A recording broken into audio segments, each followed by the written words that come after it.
Você já parou para pensar como que histórias assim de milhares de anos atrás podem de verdade transformar sua vida hoje? E se a chave para uma fé mais profunda e uma vida com mais propósito estivesse bem ali, escondida, em capítulos que a gente nunca parou para ler direito? Olha, não pule este conteúdo. É sério. Estamos começando hoje uma jornada muito especial pela Bíblia. Dá uma olhada na descrição e vem com a gente. Isso mesmo. Olá, que a paz do Senhor esteja com todos. Sejam muito bem-vindos ao 8 Bits de Informação Útil. Eu sou Laura Mendes. E eu sou Eduardo Mendes. É uma alegria imensa ter a companhia de vocês aqui. Queremos aproveitar e já convidar. Siga nosso podcast no Spotify. Pode procurar por 8 Bits de Informação Útil ou pelo nosso outro nome, 8 Bits de Palavras Transformadoras. Isso! E também se inscreve lá no nosso canal do YouTube para não perder nada. É verdade. Gente, hoje o dia é especial mesmo. Estamos começando algo que a gente sonhava há muito tempo. Analisar a Bíblia Sagrada inteirinha, capítulo por capítulo. Exatamente. E a ideia é fazer isso com uma linguagem, assim, bem acessível, sabe?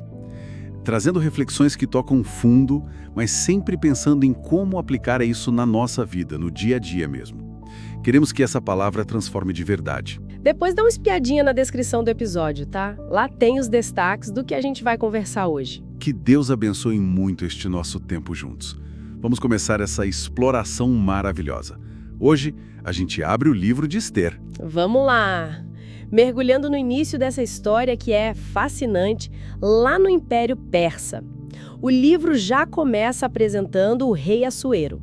Um rei que dominava, um território gigantesco, da Índia até a Etiópia. Eram 127 províncias. É muita coisa. E para mostrar todo esse poder, toda essa riqueza, o que ele faz? Um banquete. Mas não um banquete qualquer.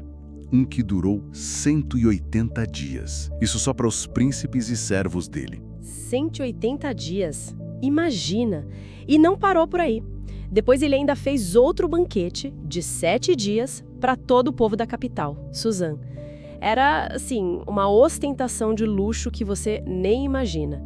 Tapeçaria fina, camas de ouro e prata, muito vinho real. Uma demonstração clara de poder, né? E enquanto isso acontecia, a rainha Vasti também estava dando um banquete só para as mulheres. Exato. Mas aí vem a virada. No 7º dia dessa festa para o povo, o rei, que a Bíblia diz que já estava alegre do vinho, manda chamar a rainha Vasti para quê? Para mostrar a beleza dela para todo mundo. E é aí que a coisa pega fogo. Vasti se recusa a ir. Recusa. Imagina a tensão no salão. O rei, claro, ficou furioso. Uma fúria imensa. Ele consulta os sábios dele, para saber o que fazer. E um deles, Memucã, vem com um argumento, assim, bem forte. Ele diz que essa desobediência de Vasti ia ser um péssimo exemplo. Um péssimo exemplo para todas as mulheres do reino. Que elas poderiam começar a desprezar os maridos por causa disso. Exatamente. Politizaram a recusa dela na hora. E a sugestão do Memucã foi aceita. Resultado, Vasti foi deposta, proibida de voltar à presença do rei. E ainda mandaram um decreto para tudo quanto é canto, dizendo que cada homem fosse senhor em sua casa e que o rei daria o reino de Vasti a outra que seja melhor do que ela.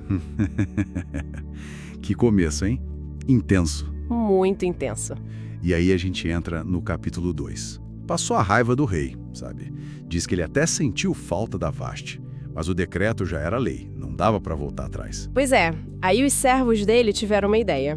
Buscar moças virgens e bonitas por todo o reino. Para quê? Para que o rei escolhesse uma nova rainha entre elas. É nesse cenário que a gente conhece Mardoqueu, um judeu da tribo de Benjamim, que morava lá em Suzã. Ele tinha sido levado cativo da Babilônia tempos antes. E ele criou a prima dele, que era órfã. O nome dela era Hadassa, mas ficou conhecida como Ester. E a Bíblia destaca, diz que ela era jovem, bela de presença e formosa. Muito bonita mesmo. Quando esse decreto do rei saiu para juntar as moças, Ester foi uma das levadas para o palácio. Ficou lá, junto com muitas outras, sob os cuidados de um homem chamado Hegai, o guarda das mulheres. E olha só, Ester logo caiu nas graças do Hegai. Ganhou a simpatia dele, o favor dele. E tem um detalhe importantíssimo aí. Qual? Seguindo a orientação do primo Mardoqueu, Esther não contou para ninguém que era judia. Manteve a origem dela em segredo. Interessante isso. E depois veio um período longo de preparação, né? Com óleos, especiarias. 12 meses. 12 meses. Imagina, depois de todo esse tempo, chegou a vez de Esther ser apresentada ao rei. E ela foi muito sábia. Pediu para levar só o que o Hegai aconselhou. E ela conquistou não só o rei, mas o favor de todo mundo que via ela. E o resultado não podia ser outro. O rei amou a Esther mais do que a todas as mulheres. Ele colocou a coroa real na cabeça dela e a fez rainha no lugar de Vasti. Que virada! E o rei ainda deu um grande banquete em homenagem a Esther. Mas mesmo sendo rainha, ela continuou ouvindo Mardoqueu e mantendo segredo sobre ser judia. É impressionante a lealdade, né? E a história já mostra a providência de Deus e a importância do Mardoqueu logo em seguida. Ele descobriu um complô. Verdade. 2 guardas do rei, Bigtan e Teres, estavam planejando matar o rei Assuero. Mardoqueu ficou sabendo. E o que ele fez? Avisou Esther. E ela, por sua vez, contou para o rei, mas fez questão de dizer que a informação veio de Mardoqueu. Isso. O plano foi investigado, confirmado e os conspiradores foram enforcados. E o ato de Mardoqueu, essa lealdade dele, foi registrado nas crônicas do reino. Uau! Que reviravolta nesses primeiros capítulos, hein? Uma rainha tirada do trono por, basicamente, um ato de recusa. E uma jovem órfã judia que esconde quem realmente é, sobe ao trono do maior império da época. É incrível! Exatamente. E Mardoqueu já aparece ali mostrando lealdade e vigilância. Fica aquela pergunta no ar, né? O que será que Deus estava tramando nesse cenário todo de poder, de intriga, de obediência em silêncio? Como que um decreto real, a beleza de uma jovem, podiam, assim, mudar o destino de um povo inteiro? Pois é. As respostas a gente começa a ver nos próximos capítulos. Convidamos todo mundo a continuar essa jornada com a gente no próximo episódio do 8 Bits de Informação Útil. Fiquem na paz do Senhor e até a próxima!